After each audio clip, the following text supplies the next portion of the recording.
நாமத்தில் எங்க நீங்க 2-3 பேர் கூடி அங்க நீங்க இருக்கும்போது என் நாமத்தை கூட்டும்போது நான் என்ன பண்ணுவாங்க வந்து உங்களை நான் ஆசீர்வதிப்பேன் என்று சொன்ன தேவன். அவர் இருக்கிறாருங்க, இருக்கிற வண்ணமாவே இருக்கிறேன் என்று மோசேக்கு சொன்னது தேவன். இப்போ வரைக்கும் நம்ம மத்தியில் இருக்கிறாரா இல்லைங்களா? அவர் இருக்கிறவாவே இருக்கிறார். அதனால தான் போய் சொல்லு அப்படின்னு சொல்றாரு. அப்ப நான் என்னன்னு சொல்லுது அப்படின்னு கேட்டா, நான் இருக்கிறவே இல்லைன்னு சொல்றாரு. அப்போ அவர் இருக்கிற தேவனா இருக்கும்போது நாம் ஏன் அவர் சமூகத்தில் வந்து நீங்க எனக்கு வாழ்க்கை கொடுத்திருக்கிறீங்க, இந்த ஒரு நாள் கூட்டி கொடுத்திருக்கிறீங்க, இன்னொரு நாள் கூட்டி கொடுத்துக்காக நான் இன்னைக்கு ஆயத்தமா பிரதர் சொன்ன மாதிரி நல்ல யோசனை. இந்த சுத்துரு பகுதியை உன் கையில் கொடுத்தா எப்படி இருக்கும்? எம்எல்ஏக்கள் கொடுக்கல, எம்பிக்கள் கொடுக்கல, ஒரு நமக்கு இருக்கிறதான பிரதம மந்திரி மோடி கையில் கொடுக்கல, யார் கையில் கொடுக்கணும்? உன் கையில் கொடுக்கணும்னு ஆசைப்படுறாரு. எதுக்கு தெரியுங்களா? நீ ஜெபிச்சா தேவன் கேட்கிறாரு. ஒண்ணு. ரெண்டாவது, உன் ஜபத்தை கேட்டது மட்டும் இல்ல, இருக்கிற ஜனங்கள் எல்லாம் உனக்கு கீழ்படுத்தி நடத்துறதுக்கு உனக்காகவே அவர் என்ன பண்றாருன்னா, நீ சொன்ன அங்க செய்யறதுக்கு அநேக ஆட்களை அனுப்ப அவர்னால முடியும். தெரியுங்களா உங்களுக்கு வசனம்? நீ சொன்னா நடக்கும். ஒரு மந்திரி ஒரு கமிஷனரோ ஒரு எம்எல்ஏவோ சொன்னா எத்தனை பேர் அங்க கீழே அவர் சொன்னா அப்படி ஒரு கட்சிக்கு எடுக்கணும்னா டபால் நீங்க எடுக்காதீங்க, பெண்ணை எடுக்காதீங்கன்னு சொல்றாங்க. இவ்வளவு பேர் வேலைக்காரங்க இருக்காங்க. சர்வ வல்லமையுள்ள தேவன் அவருக்கு நீ பணிவிடைக்காரா இருக்கிற, நான் ஒரு வேலைக்காரனா இருக்கிறேன். இந்த வேலையை செய்யும்போது நம்ம இவ்வளவு கவனம் உள்ளவங்களா இருக்கணும். 12 பேர் சீசர்கள் இருக்கிறாங்க இல்லைங்களா? நம்ம ஆண்டவராக இயேசு கிறிஸ்து 8 பேர் தான், 12 பேர் தான் ஆரம்பிச்சாங்க. எவ்வளோ நேரம் டைம்? நமக்கு எவ்வளோ நேரம் டைமுங்க? 12 மணி நேரம் இல்லைங்களா? 24 பண்ண. ஆனால் 12 1 12 வரைக்கும் போய் தான் திரும்ப 1க்கு வரும் இல்லைங்களா? ஆனால் இந்த 24 மணி நேரம் கூட நீங்கள் நல்லா கவனிச்சு பாருங்க, நமக்கு எப்போ சத்தம் அதிகமாக வரும்? இந்த டைம் அடிச்சுக்கிற சத்தம் எப்போ வருங்க? கவனிச்சுக்கிறீங்களா? நல்ல நைட்ல சவுண்ட் நல்லா கேட்கும். பிரதர் கவனிச்சுக்கிறோம். அப்போ பார்க்கும்போது இந்த மற்ற டைம்ல என்ன கேட்கறது இல்லையா? யோசிச்சிங்களா? பகல் எல்லாம் இந்த சத்தம் எல்லாம் என்ன ஆகுதுன்னா, அந்த சத்தத்தை என்ன பண்ணாது, கேட்க விடாம மறைச்சிருக்கு. ஆனா இரவுல நல்லா எல்லாம் சத்தமே இல்லாத நேரத்துல அந்த சவுண்ட் அடிக்கணும். டிக் டிக் டிக் டிக்னு அடிச்சுக்கணும். அதை நமக்கு கவனிச்சிருந்தாதான் நமக்கு தெரியும், இல்லைன்னா தெரியாது. அப்படி உங்க உள்ளத்துல ஒரு சத்தம் அடிக்குதா? என்ன சத்தம்? நான் இந்த வேலையை நான் செய்யறேன்பா, இந்த வேலைக்காக தான் நான் அழைக்கப்பட்டிருக்கிறேன். இது ஆராதனை நேரம். நம்ம ரோமர் 12:1 வந்துடணும். அப்போ என்ன சொல்லலாம்? புத்தி உள்ள நான் ஆராதனை பண்ண போறேன், அவருக்கு என்று நான் ஆராதனை பண்ண போறேன், என் சரீரங்களை அவருக்காக நான் சமர்ப்பிக்க போறேன். இந்த நாள் தேவன் கொடுத்திருக்கிறாங்க. எத்தனை பேருக்கு இல்லாத நாள் இருக்கும்? எத்தனை பேர் இந்த வாழ்க்கையில பார்க்கும்போது எதுவுமே பெறாத காலங்களா கூட இருக்கலாம். ஆனா தேவன் கொடுக்கிற ஒவ்வொரு நிமிஷமும் நமக்கு வெளியேறப்பட்டதா இருக்குது, அது நமக்கு போதும் என்றதா இருக்குது. நம்ம வாழ்க்கையில அது நினைச்சு பார்க்கும்போது தான் தெரியும். எல்லாரும் இங்க வந்து நீங்க நின்று பிரசங்கம் பண்றதை பார்க்கலாம் முடியுமா? ஒவ்வொருத்தருக்கும் ஒவ்வொரு தாளம். போன வாரத்தை வெள்ளிக்கிழமை ஒரு மெசேஜில் நான் முடிக்கும் போது நான் சொன்னேன், ஒருத்தருக்கு 5 தாளம், இன்னொருத்தருக்கு 2 தாளம், இன்னொருத்தருக்கு 1 தாளம். அந்த 1 தாளத்தை குறித்து மட்டும் நம்ம பார்க்கும்போது அவன் என்ன பண்றாங்க, எல்லாம் எத்தனையோ வருஷமா நம்ம கேட்டிருக்காங்க. சர்க்கி எத்தனை போய் என்ன பண்றான்? கொச்சை வச்சலாமா? அப்போ வேத வசனத்தை நம்ம உள்ளத்துல வச்சு அதை நம்ம வளரணும். குடிக்க பார்த்தா செடினா வளர தண்ணி ஊத்துறது. தேவனுடைய வசனம் எப்படி இருந்தா ஜீவன் உள்ளதும் இருப்புள்ளதும் கற்குள்ளையா பட்டயமா கேடுது.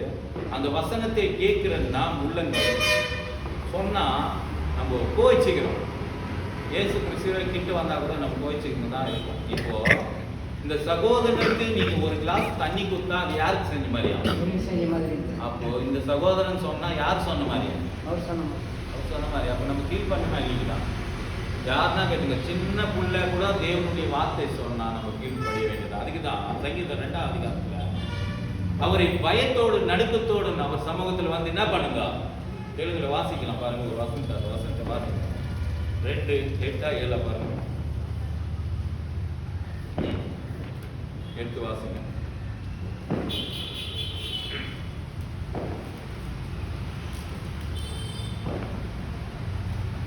சங்கீதம் 2 எத்தனை வாசிங்க சிஸ்டர்? 7 வாசி. 2 7 சொல்லுவேன். கர்த்தர் என்னை நோக்கி நீர் எனக்கு குமாரன். அதே 11 பாருங்க, பயத்தோடனே கர்த்தரை சேவிங்கள், நடுக்கத்தோடனே களி கூறுங்கள். எப்படிங்க? பயத்தோடனே கர்த்தரை சேவிங்கள், நடுக்கத்தோடனே அவர் என்ன பண்ணுங்க? களி கூறுங்க. எப்ப பயம் வருங்க? கர்த்தருக்கு பயத்தை ஞானத்தின் ஆரம்பம். வசனம் தெரியும், ஆனா பயம் இல்லையே. வசனம் தெரிஞ்சா போதுமா? வசனம் எல்லாருக்கும் சாதாரண தெரியும், நமக்கு தெரியும், எல்லாருக்கும் உலகத்தில் இருக்கிறது கூட தெரியும். உண்மையான தேவன் இயேசு கிறிஸ்து தான் எல்லாருக்கும் தெரியும். அவர் வயல் நடக்கிறவங்க எப்படி இருக்கணும்னா, உன்னை பார்த்து கத்துக்கணும்னு தான் சொல்றாரு. உன்னை பார்த்தே அவர் நாம தூசிக்கப்பட்டா எப்படி இருக்கணும்? அவர் நம்ம ஒளியா வச்சிருக்கிறாரு, உலகத்துக்கு உப்பா வச்சிருக்கிறாரு. ஒண்ணு. ரெண்டாவது, நான் பேசுறது நானே கூட ஒரு சில நேரத்தை தவறி போறேன்னா இருக்கும். என்னை பார்க்காதீங்க, நான் சொல்ற வார்த்தையை பார்க்காதீங்க. தேவன் பைபிள்ல சொல்ற வார்த்தையை கவனிங்க. சகோதரன் குறையா இருக்கிறான், அவனை எத்தனை வாட்டி மன்னிக்க சொன்னாங்க? எவ்வளவு? அப்போ இந்த குறையான மனுஷனை நீங்க பார்க்காதீங்க. எனக்குள்ள இருக்கிற குறைய, நான் குறையாதான் இருக்கிறேன், அந்த குறையில்லாத தேவனை நீங்க நோக்கி பாருங்க. உங்கள் முகம் என்ன ஆகும்? பிரகாசிக்கும். நீங்கள் எப்பவுமே வெட்கப்பட்டு போகாது இருக்க. நான் சொல்லிட்டு நான் போயிடுவேன் என் வேலைக்கு, நான் குறைவுள்ள மனுஷன் தான். ஆனா இந்த குறையே இல்லாத பைபிள்ல இருந்து நான் சொல்ற வார்த்தைகளை நீங்க கவனிக்க போது அந்த வார்த்தையை உங்களை கைட் பண்ண. அதுதான் சங்கீதம் 1:2 வாசிங்க. இரவும் பகலும் அதிலே தியானமா இருக்கிற மனுஷன் பாக்கியவான். நீ நானும் பாக்கியத்துக்குள்ள போனோம்னா ஒரு வசனத்துக்கு தான் நீங்க கிளிக் பண்ணுவேன். யாருக்காக வந்திருக்கு? அவருடைய வார்த்தை கேட்கணும். அந்த வார்த்தையானது நம்மை சரியான பாதையில. அதனால்தான் சங்கீதம் 32:8 சொல்றார், உன் மேல் கண்ணை வைத்து. அப்போ நம்ம மேல கண்ணை வைக்கிறதுக்கு அவரு ஒரு சிலர் பார்த்து கண்ணிலே சொல்றாங்க. எல்லாருமே சைக் பண்றாங்க, தெரியுங்களா உங்களுக்கு? சாப்பாடு போனதுனால கண்ணிலே சைக் பண்ணி சொல்றாங்க. கவனிச்சுக்கிறீங்களா?